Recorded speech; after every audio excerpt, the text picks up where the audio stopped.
It is the Jesse Kelly Show, final hour of the Jesse Kelly Show. And what's been a bit of a roller coaster of a Wednesday. It's been up and down and emails and all over the place. So let's talk about a couple serious things here before we get back to emails and Hunter Biden and other things. So the Trump administration is doing something awesome, has been doing something awesome. They are slowly but surely cleaning the gunk out of the federal government.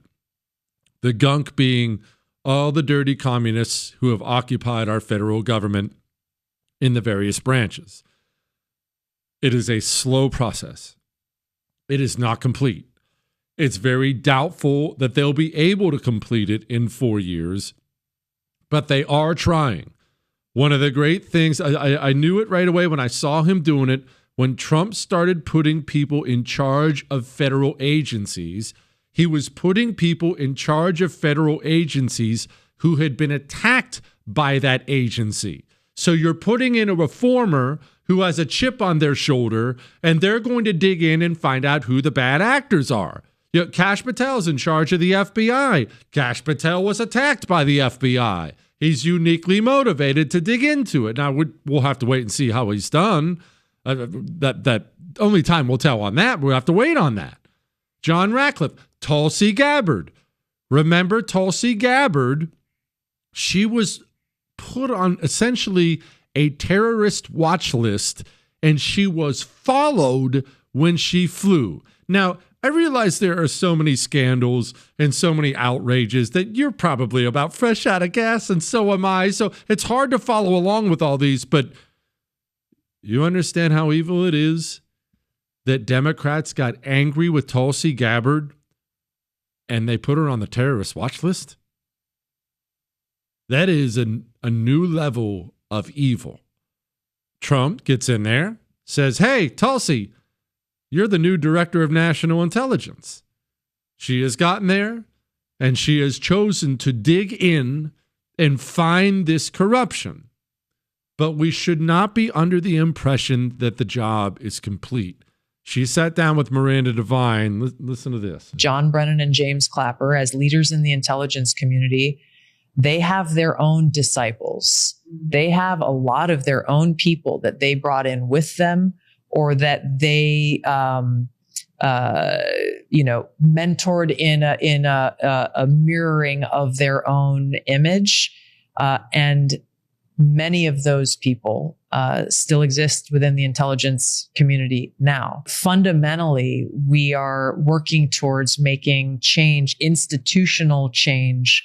And this is a major area of focus for me, institutional change that will undo the infrastructure that people like John Brennan and James Clapper built that allowed these bad actors to thrive and to be promoted into very, very powerful positions within the intelligence community. All right. Now, that is kind of what I wanted to focus on for a moment, because I wanted to break this down in simple terms, how this happened.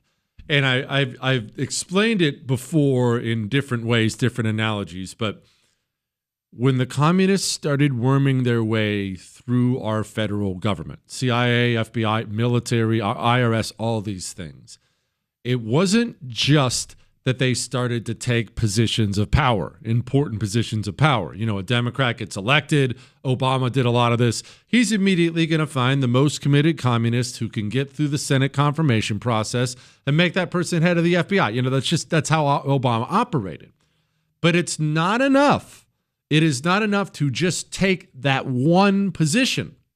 Remember, you are trying, as a communist, you are trying to turn that entire organization into a weapon you can use against your political opponents.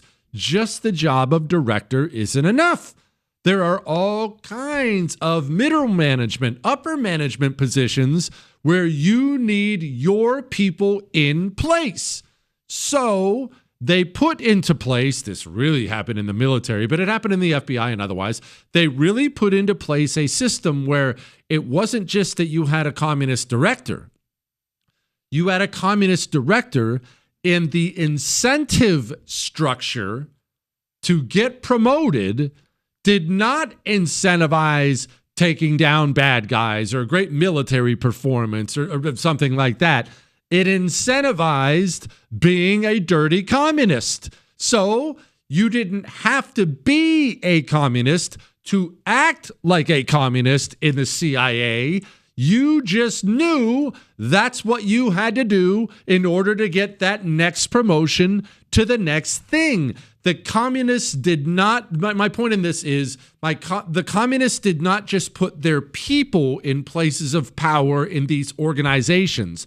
They put a promotional system in place to ensure that their people would slowly but surely fill up every single part of the building. It would be like me taking over a company, iHeartRadio, and I decide I only want people who are committed to Red Lobster. I want people who love Red Lobster the way I love Red Lobster. And so when I search for VPs of iHeart, I only want to know, what is the last meal you had at Red Lobster? How often do you eat there? Are you a fan of Cheddar Bay biscuits? Once I get those, we'll call them 10 vice presidents in place. They will understand my mission.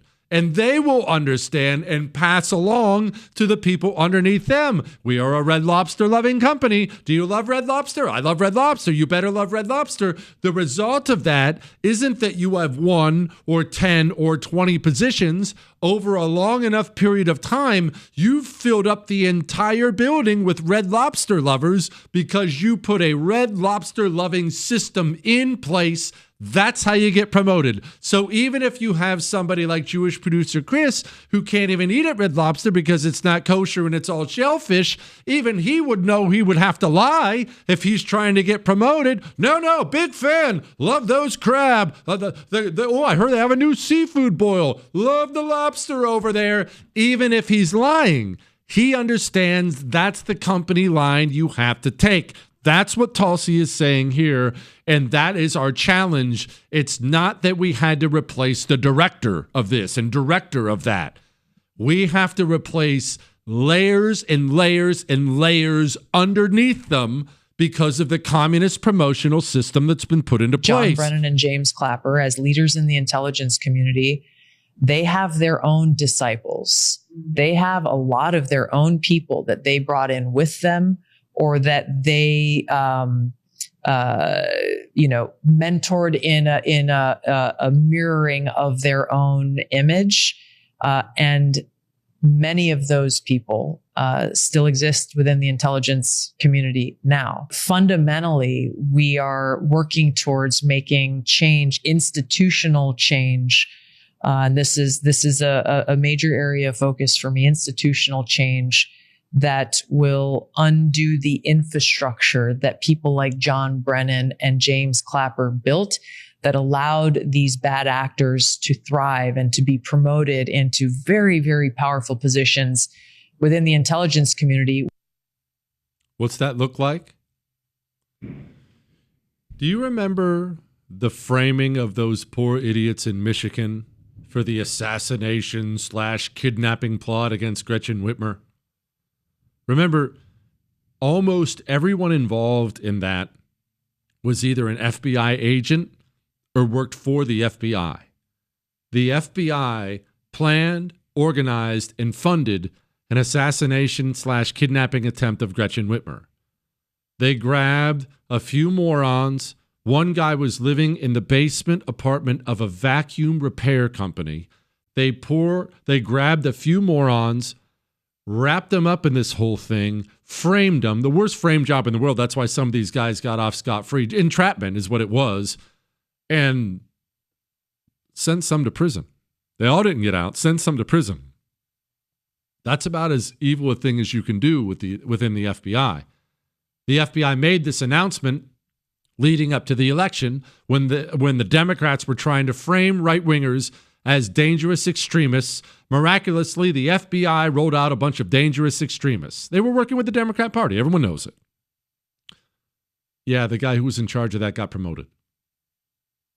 He got put in charge of the ultra-powerful Washington, D.C. field office.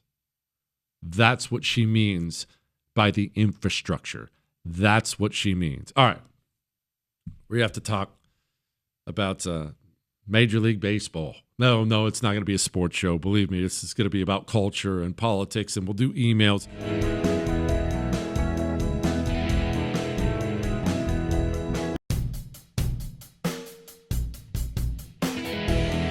It is the Jesse Kelly Show on a wonderful, wonderful Wednesday. Remember, you can email the show, jesse@jessekellyshow.com. jesse@jessekellyshow.com. Let's do a couple of those before we get to baseball. Dear kamikazologist, I don't think that's a word, Chris. Anyway, I'm glad you love the Kamikaze Show. I find it useful to continually point out communist hypocrisy, not to dissuade the communists themselves, but to alert Norm and Norma to their deceptive ways. Thoughts? Love your show. Been a fan for 2 years. Please don't say my name. I will not say your name. Yeah, look, when I complain about the right pointing out the hypocrisy of the left, I am complaining about it when the right thinks it's an effective tactic for stopping them or shaming them or slowing them down. You are correct in that your relatively uninterested Norm and Norma neighbor, your politically uninvolved friend, they may get something out of it. There's no question about that. And if that's how you look at it, if you look at it as winning converts to our side, I get that completely. But that is not how the right has used it. The right has used hypocrisy. Could you imagine if we did that? They have used that line for my entire 44 years, and it has never slowed down, certainly has never stopped the communists at all. It's never made them miss a beat because hypocrisy is the point. They are correct. They have the one true religion. Everyone else is a heretic, and followers of the one true religion are granted privileges that heretics are not granted. Followers, they get everything. You get access to the works. Heretics, you get burned at the stake. Understand their religious zealots. Well, you know, a great example. Hunter Biden gets a day job helping Ukrainian illegal aliens. Not even making that up. It's a headline from LifeSet. The organization is called Basta Inc. They call themselves an eviction defense organization. I won't go into the details of it, but you know what this is. It's a sweetheart job. That's what it is. Sweetheart gig. I'm sure he's paid way, way, way more than he's worth. Well, he's not worth anything, so if he got paid $1, he'd be paid way more than he's worth. But you get what I'm saying. How? Why? He's a loyal member of the system, a card-carrying member of the system. He is a member of the Communist Party. Therefore, he will never be fully down and out. He will never go broke all the way. There will always be some kind of golden parachute waiting for him because he's a loyal member of the system. You have a bakery and you don't want to make a gay wedding cake? You deserve to have your entire life destroyed and never work again. You probably have to leave town, change your name, and the communist doesn't see anything wrong with that situation at all. Hey, loyal members of my religion, they should be rewarded. And they do deserve things that the heretics don't deserve. I have no problem with people on the right pointing out hypocrisy if it's in an effort to wake up Normie Norm. I have no problem with that. But I have watched the right fruitlessly throw that accusation against communist savages forever. And it's like they don't even realize it has never worked for a reason. They don't care. Hypocrisy is the point. That's the whole point of it. You know what? Actually, it's a really good example of this. All this redistricting stuff here. All this redistricting stuff. They're gerrymandering. And then people will point out, well, gerrymandering? Look at a congressional map of Illinois. Look at a congressional map of Maryland. This is what Democrats have been doing for ages. Hey, Mitch Little, this is what Democrats have been doing. Why do this in a census off year when you just redistricted in 2021? Because we can. We have the votes. It's legal for us to do so. It's legal for us to draw the lines based on political performance. We have 3 Hispanic predominated districts in South Texas that we believe that we can carve out for Republican leadership in the United States Congress. It's going to be a good thing for Texas. I don't spend any time thinking about what happens in California, or Illinois, or New York. I'm here to protect Texas and ensure that our voices are heard. That is how it's done. You know what he didn't do? You know what he didn't do? Back off and point out their hypocrisy. That's what he didn't do. No, it's not effective. You have to drill them right between the eyes. Accusations of hypocrisy will not work. Not ever. These people are committed, all the way committed. You have to defeat them. He just knows how to throw that insult, but it's a common insult when it comes to people of color. He just threw the same exact insult as Charlemagne the God. And so I want people to see him and understand who he is. This is a person that has a problem with people of color, period. I don't care how many black MAGA out there with their hats. I want to be clear, when we look at who it is that he's kicking out of this country as people of color, when we look at who he always disrespects and says that they are low IQ, I've got news for the president. I am not going anywhere. No matter how many squiggly lines they draw in the state of Texas, I will be back and I will be on his behind. You think you're going to convince that person of something by pointing out her hypocrisy? She doesn't care. The hypocrisy is the point. All right. Now, it's time to talk about women invading men's areas. Next.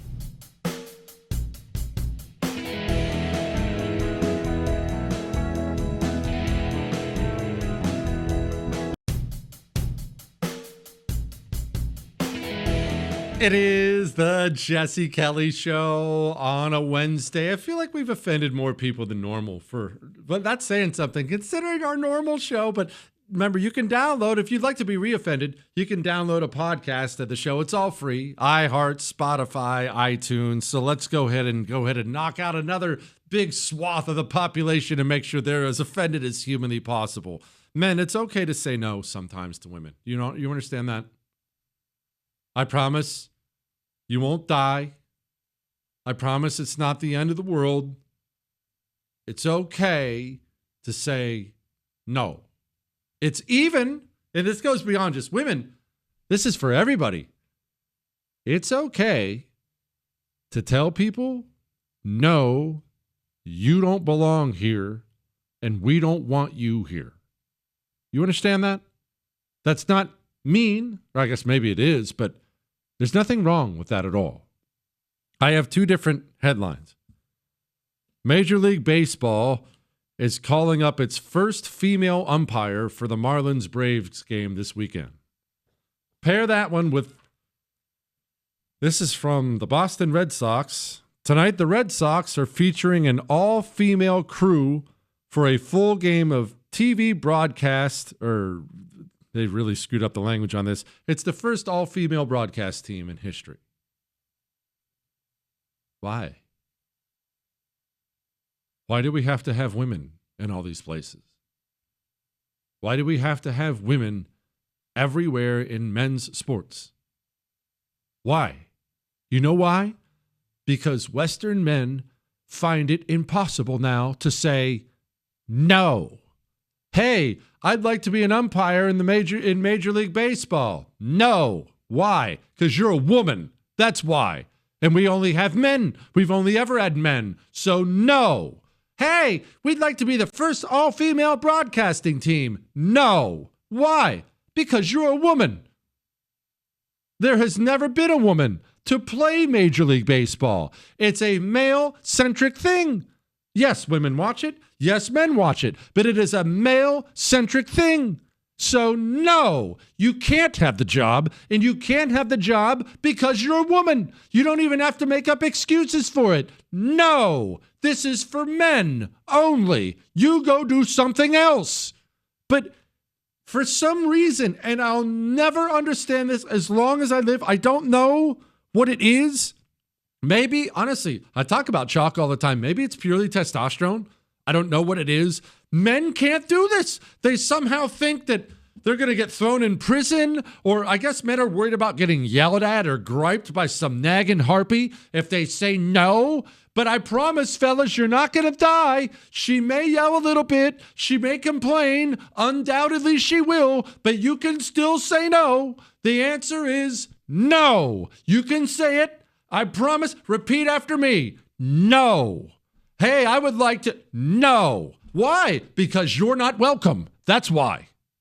This is a male-only environment, and it is everywhere right now. Absolutely everywhere. I can't stand it. It's awful. Say no.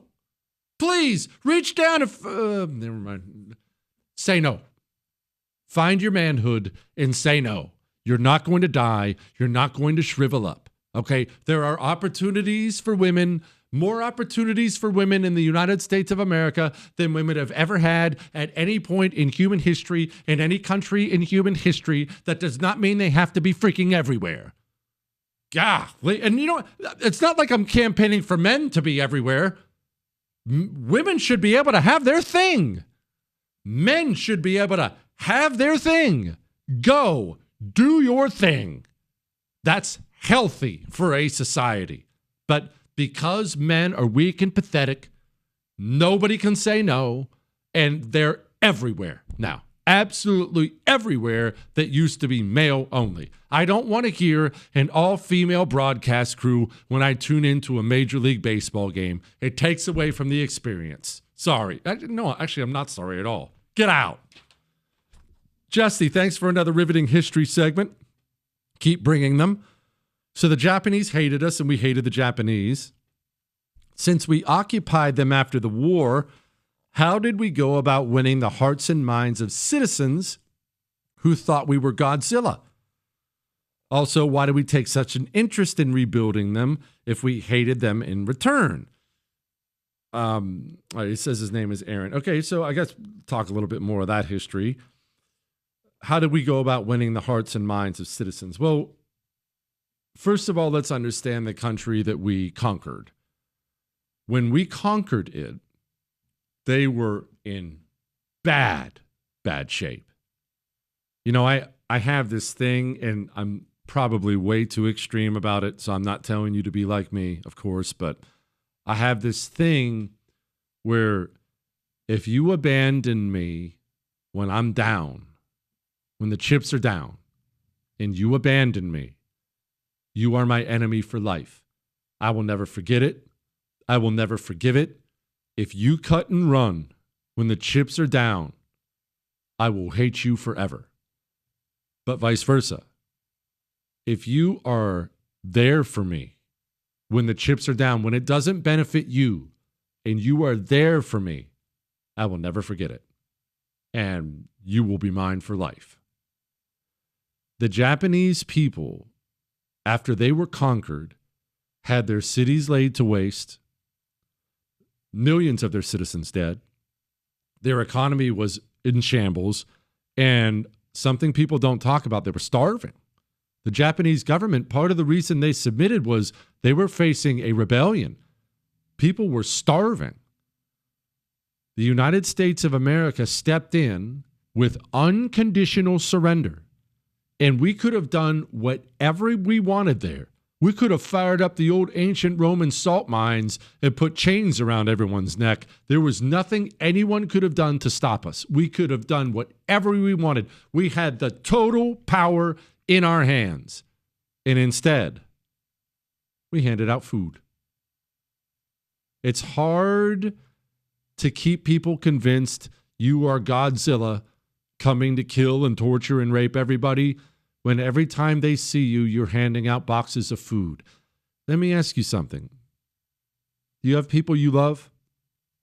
Maybe a husband, a wife, kids, parents, sister, brother. Do you have people you love?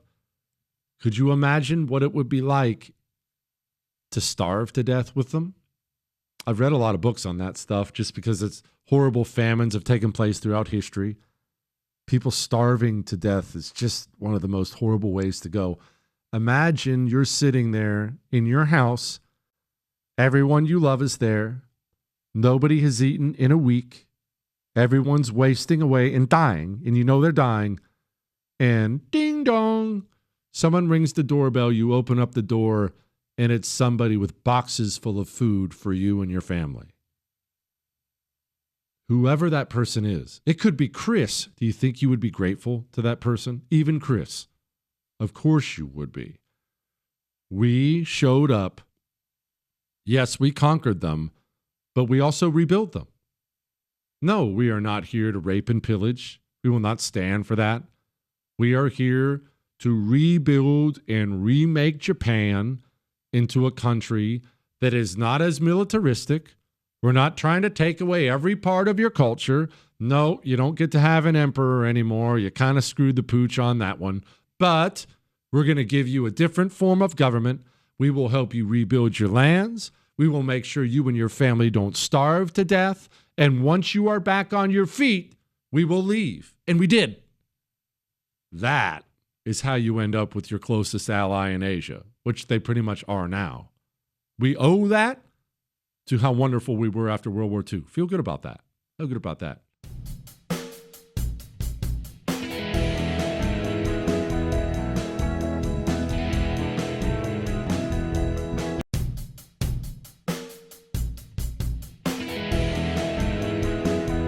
It is the Jesse Kelly Show, final segment of the Jesse Kelly Show on a wonderful, fantastic Wednesday. Remember, you can email the show, jesse@jessekellyshow.com. All right, so I'm going to play something for you. This is a history teacher. You know, the Incas, most people have heard of the Aztecs and the Mayans. The Incas, they were the tribal peoples, one of the many tribal peoples in South America. Think Peru, that kind of area. The Incas, very, very powerful. Kind of, if I'm being honest, a fascinating civilization. Certainly the way they got messages to each other. It's a very mountainous area. Machu Picchu, I'm sure you probably heard of that. You can go look it up if you haven't. It's all mountains, right? They're a mountain people. And so if you wanted to pass messages from village to village to village, you had to find a quick way to do that. And they would have runners that had various runner stations set up. And it was a prestigious position. You would be handed a piece of rope. We'll get to that in a moment. A rope of some kind. And you would take off running through the hills. You would get to one of the runner stations, hand the rope to the next runner. You would rest and recuperate at the runner station in the mountains. The rope itself, completely fascinating, mainly because we don't understand how it worked. It's a language we know of, but we don't understand how it worked. How do you put a message in a rope? They would tie different kinds of knots that meant different things. And we don't know how they did this. We don't have all the explanations on it. So essentially you would show up with a rope with a bunch of knots in it. And that would be like sending an email today, like sending a text message today. Anyway, that's the Incas. That's a little bit of the Incas. Fascinating people. Like I said, tribal peoples fascinate me. But they were also freaking demonic and horrible and barbaric because they killed children.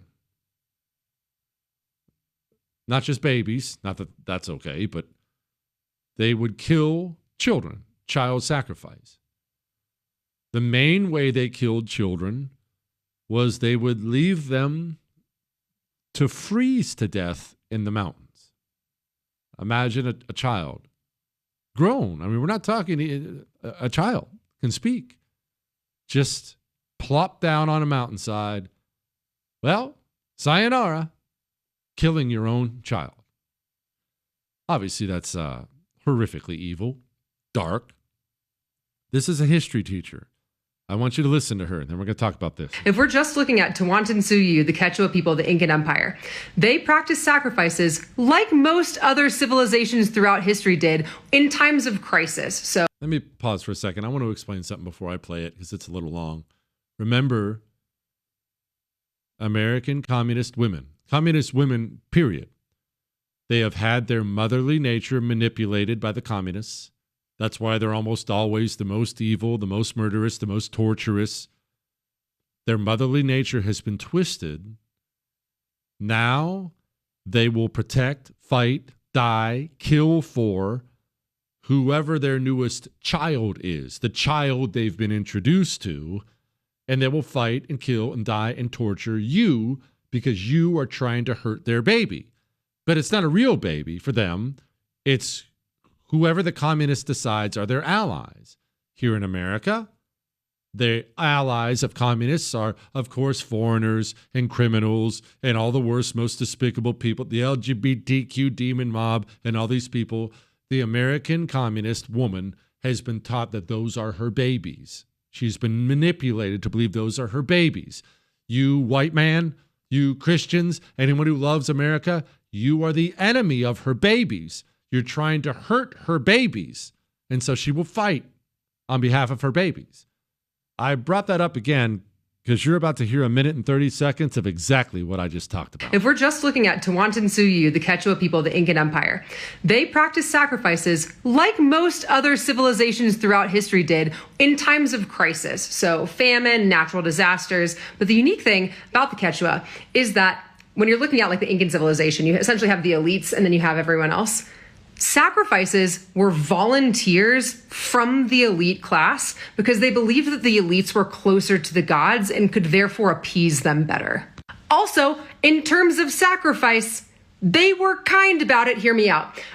Because unlike the Mexica, when you're like ripping out a still beating heart out of someone's chest, the Inca would intentionally use coca leaves and would use chicha and would drug up the sacrifice and then leave them on a mountain, a cold, chilly mountain, to be exposed to the elements. Which, if you're good, a volunteer sacrifice where you're heavily drugged before you die. Also, I mean, I can equate human sacrifice throughout history to so many things. And I think the fact that a lot of people are commenting, oh, but the sacrifice, is again indicative of the fact that you have received a quite white education because you are knowing them for the bad things that they have done and not all of the wonders that they accomplished. So I hope that this may... You heard it all there, didn't you? Her babies. The saintly tribal peoples.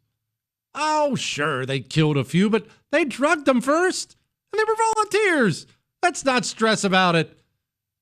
Who are the people trying to hurt her babies? White people.